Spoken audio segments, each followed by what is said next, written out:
चटपटी अशी ओली भेळ आपली तयार आहे।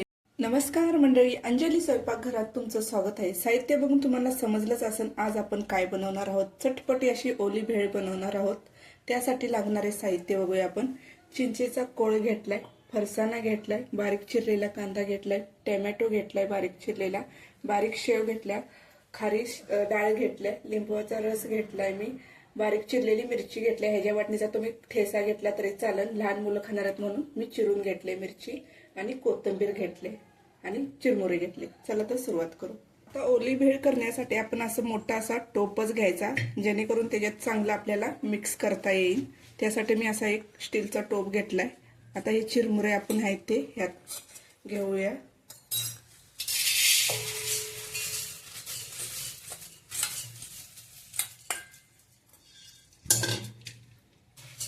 आता ह्यात सगळे जिन्नस घालून घ्यायचे आहेत। आधी कांदा घालूया बारीक चिरलेला, बारीक चिरलेला टोमॅटो घालूया, डाळ आहे ती डाळ घालून घ्यायची, हिरवी मिरची घ्यायची, फरसाण आहे तो फरसाण आपण घालून घेऊया,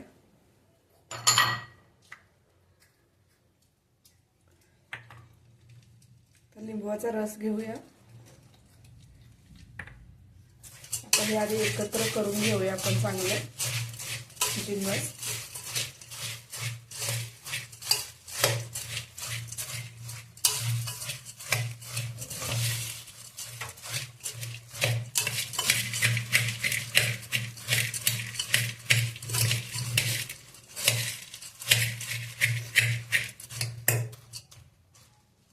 आता ह्यात आपण चिंच आणि गुळाचा कोळ करून घेतला होता, तो लागण तसा घालून घ्यायचा आहे। ह्यात मी सगळं चाट मसाला, जिरा पावडर, काळे मीठ सगळं आधीच घालून घेतलं होतं। आपण तसं लागण तसं मिक्स करून घ्यायचं आहे।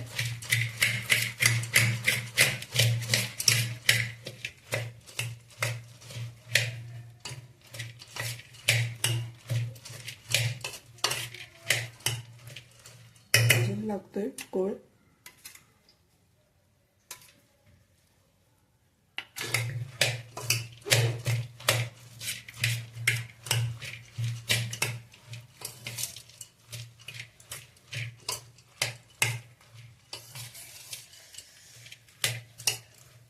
अजून एक चमचा आपण घालून घेऊया, हे पुरेसा आहे। मग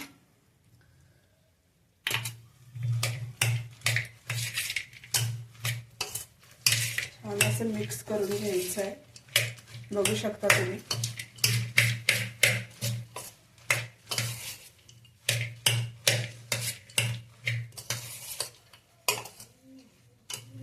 आता ह्यात आपण कोथिंबीर घालूया बारीक,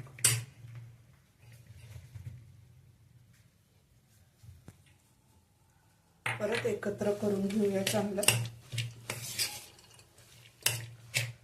आता आपण हे चांगलं मिक्स झाले एका डिश मध्ये काढून घेऊया, प्लेट मध्ये काढायचे आहे।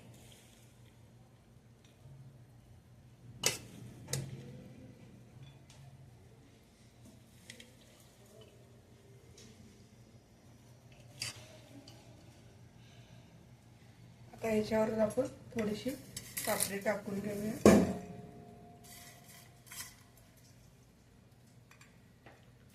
कोथिंबीर टाकूया थोडीशी आणि बारीक शेव घेतली होती ती टाकून घ्यायची आहे।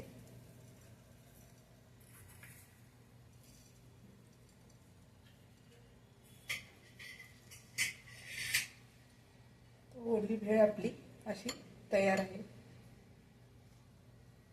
चटपटी अशी ओली भेळ आपली तयार आहे। आवडली असेल तर लाईक करा, शेअर करा, सबस्क्राईब करा, कमेंट करायला विसरू नका।